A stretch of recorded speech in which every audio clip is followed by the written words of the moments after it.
Salut à tous et bienvenue sur Hello Culture. Il y a quelques temps, un élève me demandait mais enfin monsieur, pourquoi est-ce que les chats ça ronronne? Alors j'ai bien essayé de demander à Mushroom, mais je ne suis pas sûr que lui-même se soit déjà posé la question. Mais alors, pourquoi est-ce que les chats ronronnent? Est-ce que les chats sont les seuls félidés à ronronner? Et enfin, on peut se demander qu'est-ce qui, dans le corps du chat, produit ce bruit si apaisant. C'est parti.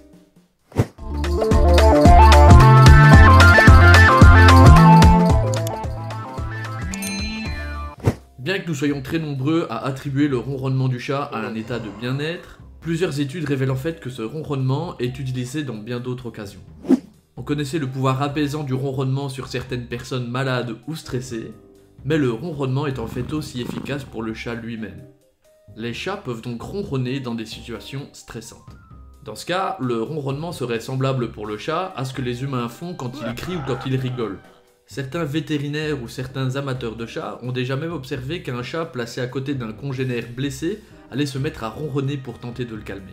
C'est un comportement qu'on appelle la thérapie par le ronronnement, même si la littérature scientifique à ce sujet est assez peu fournie. Une autre étude évoquée par le magazine Farm Animal et réalisée sur 340 chats prouve que 18% d'entre eux se sont mis à ronronner pendant que le vétérinaire les auscultait. On pourrait dire que c'est bizarre, mais en fait pas vraiment. On pense que les chats se sont mis à ronronner pour essayer d'apaiser l'inquiétude qui était liée à la visite vétérinaire.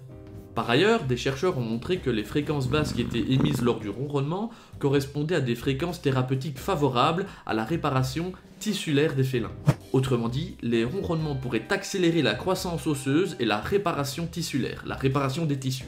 Ils pourraient aussi faire baisser la tension artérielle et lutter contre certaines infections. Et évidemment, les chats utilisent aussi le ronronnement comme un moyen de communication.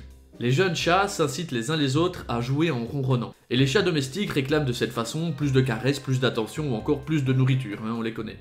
En résumé, les ronronnements du chat dans une situation donnée peuvent avoir plusieurs raisons différentes. Cela peut être pour exprimer son bien-être, pour réguler son stress, pour se rassurer lui-même ou rassurer les autres, pour soulager sa douleur, ou encore pour communiquer avec les humains ou avec d'autres chats. La question « Pourquoi les chats ronronnent-ils » a donc plusieurs réponses. Mais aussi différentes que puissent être les raisons de ronronner, elles ont toutes un objectif commun qui est de promouvoir la relaxation et le bien-être. Bon, on sait que les chats, ils peuvent ronronner quand ils expirent et quand ils inspirent. Ils se distinguent donc ainsi de la plupart des mammifères, et y compris des humains qui ne peuvent produire des sons quasiment que quand ils expirent. Le ronronnement est donc réservé au monde des chats. Attention, quand je parle du monde des chats, je ne parle pas que du chat domestique, il y a aussi le lynx, il y a l'oslo, le cougar, le guépard, etc. Les grands félins comme les tigres, les léopards ou les lions peuvent eux émettre de courts sifflements durant leur inspiration, mais ils ne peuvent pas les tenir longtemps comme les chats. Cependant, des études plus précises sur comment les chats ronronnent ont prouvé que le bourdonnement régulier des félidés diffère légèrement lors de l'inspiration que de l'expiration.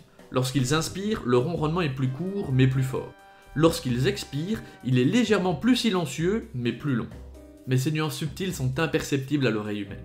Nous, les humains, nous percevons le ronronnement de nos petits tigres comme un bourdonnement régulier. Pour finir, en ce qui concerne le mécanisme du ronronnement en lui-même, son origine reste encore un mystère.